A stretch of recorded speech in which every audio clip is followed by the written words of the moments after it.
ஆண்டவர் முன் உங்களை தாழ்த்துங்கள், அவர் உங்களை உயர்த்துவார். யாக்கோப்பு 4:10. இன்றைக்கு இந்த இரட்டை கோபுரம், நியூயார்க்ல இருக்கிற இரட்டை கோபுரம் தரைமட்டமாக்கப்பட்ட ஒரு நாள். செப்டம்பர் 11 2011 கிட்டத்தட்ட 2996 பேர் பயணம் செய்த அந்த பயணிகளுடைய விமானம் ஒன்றன் பின் ஒன்றாக கடத்தப்பட்டு அந்த நியூயார்க் நகரில் இருந்த வானளாவி உயர்ந்து நின்ற அந்த இரட்டை கோபுரத்தை இடித்து தரைமட்டமான ஒரு நாள். எவ்வளவு ஒரு வேதனை இல்லை? அதாவது இதுல பாத்தீங்கன்னா பலியானவர்கள் எண்ணற்ற எளியவர்கள் தான், பாதிக்கப்பட்டவர்கள் சாதாரண மக்கள். இதற்கும் இரட்டை கோபுரத்துக்கு சம்மந்தம் கிடையாது. ஆனால் ஒரு இடத்தை தகர்ப்பதற்கு அல்லது ஒரு தீமை விளைவிப்பதற்கு அப்பாவிகள் தன்னுடைய உயிர்களை பலியாக அன்றைக்கு சிந்தினாங்க இல்லையா, ரத்தம் சிந்தினார்கள். அப்போ இது மாதிரி இதுதான் ஈராக் போர் தொடர்வதற்கு காரணமா இருந்தது. அப்படி என்றால் இந்த போர் சூழல் எல்லாம் இந்த உலகத்துல அதிகமா இருக்கு. இந்த போர் சூழல் நடக்கும்போது பாத்தீங்கன்னா தலைவர்கள் நல்லதான் இருக்கிறாங்க.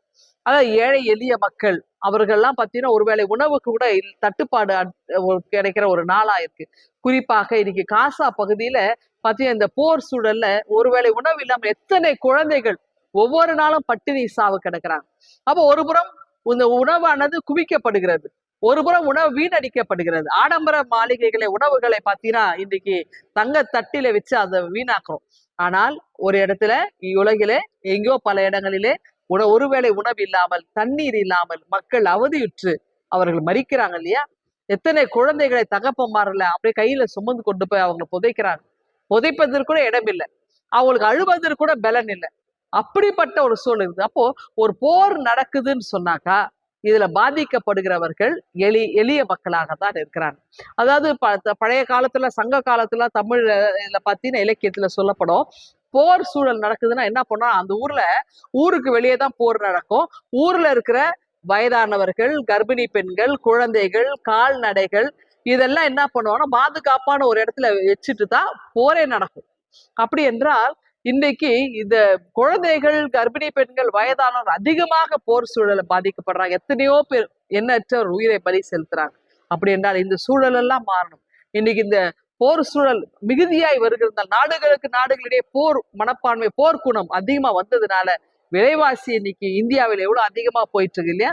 அப்படி என்றால் இந்த விலைவாசியும் நம்ம கட்டுப்படுத்தணும், போர் சூழலும் நமக்கு போகணும். அப்படின்னா ஒரே வழி, கடவுள் இறங்கி பேசினா மட்டும் தான் நடக்கும். கடவுள் இறங்கி இந்த இடத்துல செயல்பட்டா மட்டும்தான் நடக்கும். அப்போ கடவுள் இறங்கி செயல்படணும்னா நாம ஜெபிக்கணுங்க. ஆண்டவரத்துல பாரத்தோடு நம்ம ஜெபிக்கும் போது நிச்சயமாய் கடவுள் இந்த பூமியிலே அவர் இந்த போரெல்லாம் நிறுத்தி மீண்டும் இந்த பூமியானது, உலகமானது சமாதானத்தை காணும். அப்படி என்றால் தேசம் சுதந்திரமாய் வாழணும், இந்த தேசத்தில் அமைதியும் சமாதானம் நிலவ வேண்டும் என்றால் ஆண்டவர் மாபெரும் செயலை செய்யணும். அப்ப ஆண்டவர் அந்த வேலையை செய்யணும்னா நாம் ஜெபிக்க வேண்டும், ஆண்டவர்களை நம்ம முறையிட வேண்டும், எளியவர்களை நம்ம மனதிலே வைத்து அவர்களுக்காக நம்ம மன்றாட வேண்டும், பலியானவர்களுக்காக மன்றாட வேண்டும். குறிப்பாக அந்த இரட்டை கோபுரத்துல மரித்த 2996 பேரை நாம் நினைச்சு பார்த்து அந்த ஆன்மாக்களுக்கெல்லாம் ஆண்டவரிடத்துல நம்ம மன்றாடும் பொழுது நிச்சயமாக மீட்பு என்பது நிச்சயமாய் நடைபெறும். ஆகவே அந்த மீட்பு கிடைக்கும் என்கிற அந்த நம்பிக்கையோட இந்த நாளை துவங்குவோம்.